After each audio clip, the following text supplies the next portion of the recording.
Hey, it's Mr. Random Pop Culture News Freak here once again, aka Mr. Mini Wolverine. Guys from Restaurant George's channel.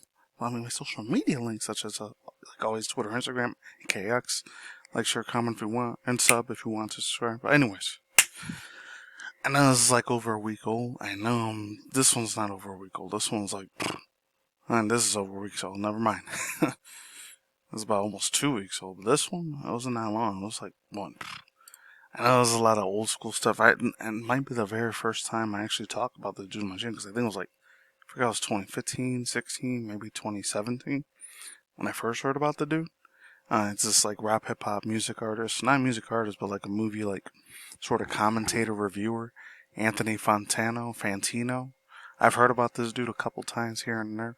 I never subbed to his channel, but I do remember at the time like this dude was blowing up real huge in popularity. He was getting freaking like likes and dislikes from left and right, man, like crazy, like clockwork. And I don't know, it kind of reminds me of these one dudes from the early mid 2000s. And I'm not I'm trying to be messed up and a bigot and like, sort of like closed-minded, ignorant POS, the opposite of I don't know, of a pacist or pacifist, or like word rhymes with a pacifist, but not can't say with the R word. Anyways, and it's like some dudes in the early mid late 2000s. It was probably like this in the 80s, maybe even the late 90s. I know in the late 90s it was the 90s because it was in the early 2000s. Back in those days, like a lot of people say, I'm not sure if this shit would even be offensive. I know like the typical wiggas or wiggers sort of thing like that. Like this white dudes that try to be all ghetto and hood and all that, but they live in the suburbs. I know it's like a real bad example of any guys saw that. I think it was 2004 or 5. I think it was one of these two movies. I think it was The New Guy because I think it was my freshman sophomore when it came out way back in the day. It was in the mid 2000s at the time, and it was called The New Guy and Malibu's Most Wanted. If any of you guys ever seen that movie, nowadays they couldn't make a movie like that, but back then they could. Anyways, got a credit card dude. This dude, I haven't said his name in a long ass time. Pizza Hotline. He makes a lot of old school video game music remixes, so big shout out goes 100%. All credit goes to this dude. Anyways, I'm gonna read a few of them. I'll skip fast thoughts using pins and not talk about them too much, but I will say this. I heard a few of his like things. I think he has this other thing called the needle drop. I know he's always been critical on a lot of mainstream media music rap artists, and I think he says something about death metal and heavy metal or some of his critics and people that are like, I don't know if I should call them haters in the comment sections or not, but they give him a lot of real nasty ass fucking comments. Just take your own life, go F yourself and die and stuff. Typical rage bait comments. Nothing new there. You can't even barely say that on YouTube anymore, but I think the one that's important one that kind of stuck out to us real small was from this guy here, Masalian. I know Reset Era is usually known just. Some people think it's worse than 4chan or Reddit. I don't know. So Fantano saw his reviews gaining relevancy and since said, well, we can't have that now, can we? Trash take, but it's very Fantino too. Has something to do with this one too. I've heard about this group band before. I think it was like 2017, 18 when I first heard about them. I think 2022 or last year or the year before. They made like a huge album thing, Halsey. I really don't care too much for their music, and my personal opinions. Hopefully, I don't get no Halsey fans trying to attack me and jump in my throat. But I heard the music a few times. I really don't care. It's boring as fuck to me. It does not speak to me at all. It's just a typical generic poppy sort of mixed with country, like kind of the same shit that people idolize and worship big time, like Taylor Swift. It's kind of like that, but a lot more mellow and a lot more relaxing. But it's boring as hell. I can't do that. So this is from a Twitter thing, 12AKX. Thank you to Pixar for your kind words. I think it's so beautiful. Everyone else is interpreting things differently. You guys can read that part, but it is what it is. Hey, as far as the guy goes, I don't have no hatred or animosity towards Anthony Fantino. And some of his shit's pretty fun. I don't watch him all the time. I watch him maybe once every 2 months. Not very much. The guy, he's very critical on his stuff, man. I mean, he's got a very, very professionalized stuff. I think he's, 4 or 5 million subscribers? I don't know. Anyways, getting to the main bread and butter meat and potatoes in this thing. I haven't said that in a long time. says Take-Two Interactive. I haven't talked about anything game related. Well, actually, before for the past 3 weeks. I think it's September. June, July, September was kind of dry in a lot of video game industry news. So it's from Jennifer Mace or Mass. Take-Two Interactive Tales of the Shire. Developer private division, latest earnings, CEO looks forward to more. That's what FTC under that guy, Orange Man Fool, is going to be president of the USA. I heard some really effed up news too. I'm not going to get into it, but the one thing, I'm not trying to get sidetracked, but I'm not surprised that it happened, but unfortunately in this country, people get super extra angry as fuck. I wouldn't have given a rat's ass. I'm not going to get too deep into the political realms. I wouldn't have given a shit if it was fucking Harris or Walz would have became president. The same old bullshit's going to happen. Same thing with, granted, yeah, Trump got chosen. My personal opinion, they're all selected.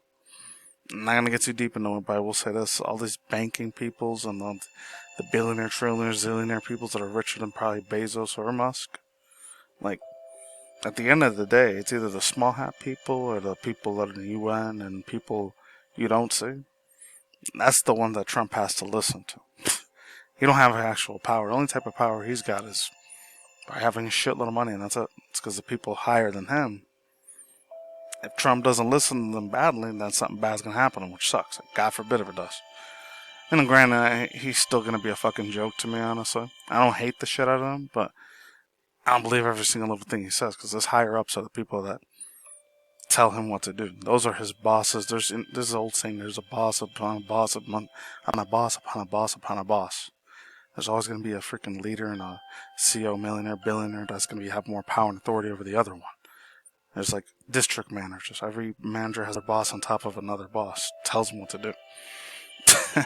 And Trump's got to listen, be nice to his bosses, because not scary stuff might happen to him. God forbid. Hopefully FBI don't come knocking my door. I swear to God, not planning no bullshit. I'm just saying. Anyways, this Take-Two Interactive. Oh, I almost forgot to say credit was due. I know. Jennifer Mass. Interactive has sold a Tales of Shire developer private division. Video game publisher revealed its physical second quarter earnings result Wednesday, though it did not disclose the buyer of the sale. I'm going to skip a little bit after this one. We recently made the strategic decision to sell our private division so we could focus our resources growing to our core businesses for long term. Take-Two CEO Strauss Selklick said Variety. Alright, there's more to that, but I'm not going to read it. Alright, Wall Street. Nah, I'm not going to read that part. I'm going to read this a little bit. Skip around a little bit here and there. While Take-Two has gone into another earnings cycle without narrowing the releases for Windows GTA 6, Grand Theft Auto 6 for the fall of 2025, I think it's going to be pushed. I know how Sony is, because to 4.5, 5 years before the God of War Ragnarok game came out. So, if it ain't in 2026, 2027, it might be all the way in 2030 by the time that shit ends up popping off. And it ain't going to be good either. It's going to be extremely bad. Anyways, let's keep moving on. Yeah. Zelklik or Zelchnich told,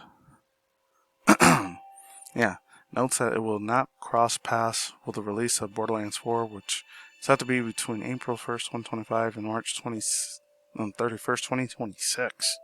Oof.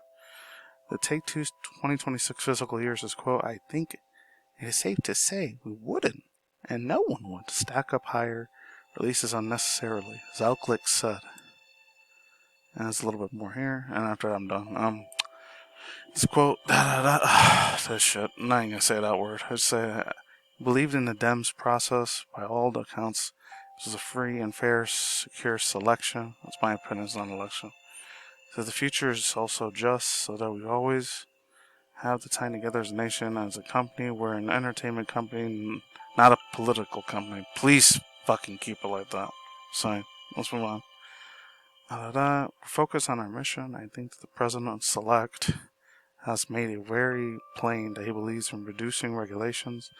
I do believe that the FTC was misguided during that dude, let's go Brandon, aka Bo Jaden, President Bo Jaden's term. And I do think the FCC tried to impede some transactions that were beneficial for both companies in question, that the economy at large, that the FTC lost all their cases since. So I do think, depending on what the specific topic is, deregulation can positively I'm certainly looking forward to the more sensible FTC. That's what that guy says, came from the horse's mouth there. Da-da-da. In regards to the ongoing SAG-AFTRA strike, oh, I remember that one last year. That was a real big thing. Video game publishers, Oakland says, we take these things real seriously, so I don't want to be the cavalier about the situation. We do believe that it's both possible and likely. We can come to terms on a way we will be mutually beneficial to the parties. We certainly have both of these hopes expecting this. Following the quote disappointment of the box office Borderlands movie, oh, there were so many fucking reviews for that thing. Everyone hated the living guts out of that fucking thing. I didn't even get to go see it, but I'm glad I didn't spend my money on it, because I did want to go see it, but I wasn't like a hardcore fan of Borderlands. I didn't hate it, but it wasn't my huge cup of tea. It was alright. Oh man, they were abysmal, so let's move on. Which acquired Take-Two Interactive earlier this year, Zelnick or Zelnich? Yeah, Zelnick. Said that the two is still interested in the future films on TV adaptations of IP. We have selectively, that's what he's saying, licensed the IP, aka intellectual properties, as you know. Have a deal pending on the Bioshock, for example. Zelnick said, while the Borderlands movie was indeed disappointing, it was so good for our space catalog sales or Borderlands titles, we prefer to have a huge hit.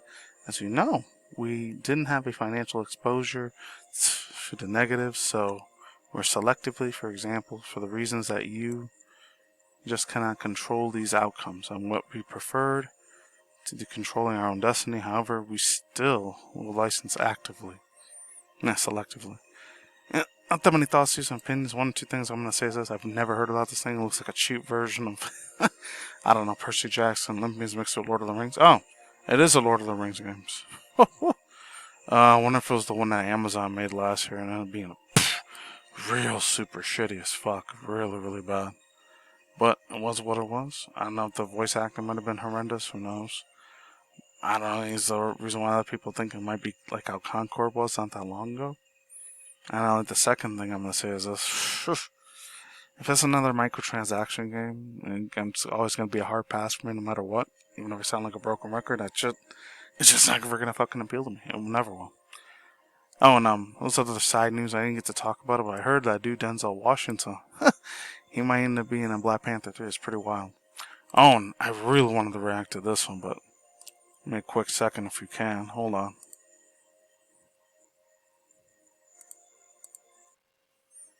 About this the other day. I'm not sure if I'm going to do a reaction. I may or may not. Depends. Even though I won't get no copyright claim or strike for it, but there's a new freaking Batman Beyond thing. I remember it was the late 90s, early 2000s, because I grew up a lot with this one, Batman Beyond. I watched the first 2 seasons. I don't know if there was 5 or 10 the seasons, but this is the one I remember the most from Batman Beyond. That was cool. Every time I watched Gen 2, Gen 1 was finished, Pokemon Gen 2. And that shit was really badass as hell. Batman Beyond Year 1. I don't know if I want to do a reaction to it. I might. See if I have any space left on my freaking phone for it. Hopefully I do. But if not, I'll probably see you Saturday, Sunday, even though I usually super late to reactions. Whatever, it is what it is. That's how my IRL life is, unfortunately. I didn't talk about this other thing. That's real gruesome. This dumbass lady piece of crap, sadly. I know I shouldn't be leaving that sad note, but I have to, unfortunately. I think she was like a CEO something. CEO of like, not for NASA, but for some sort of technology company in Washington State. She ended up taking out her old man because she voted for freaking Trump. That's freaking sad as hell, man, honestly. That's insane. It's some scary ass shit, and thank God I don't have any people in my family that are super overly deranged. Regardless of the Democrat or Republican side, I don't give a shit which side it is, because I don't think they don't really give a shit about any of us normies. I'm not even a normie shoot. But at the same time, it is what it is, man. That lady's probably going to be in prison for a long ass time because they said her bail's like $4 or $5 million, $3 million. I don't know. It's crazy. Oh, and another thing. I didn't get to say it on here, but good news, though. Very, very good news if any of you guys are into. Man. I heard about it next year. Hopefully, it's a good thing, man. But. I don't have nothing to do with Pokemon Leagues either, but. Oh, from the Pokemon TCG, the last Pokemon TCG, I think it was called Surging Sparks, came out. I wish I could do unboxing of that, but I can't stop doing it because things get expensive. So that's all, guys, for now. No outro. Peace out. Let's goodbye. See you on the side. Take it easy. I'm going. I'm out. I'll see you in the next future video. Take care, everyone. I'm out.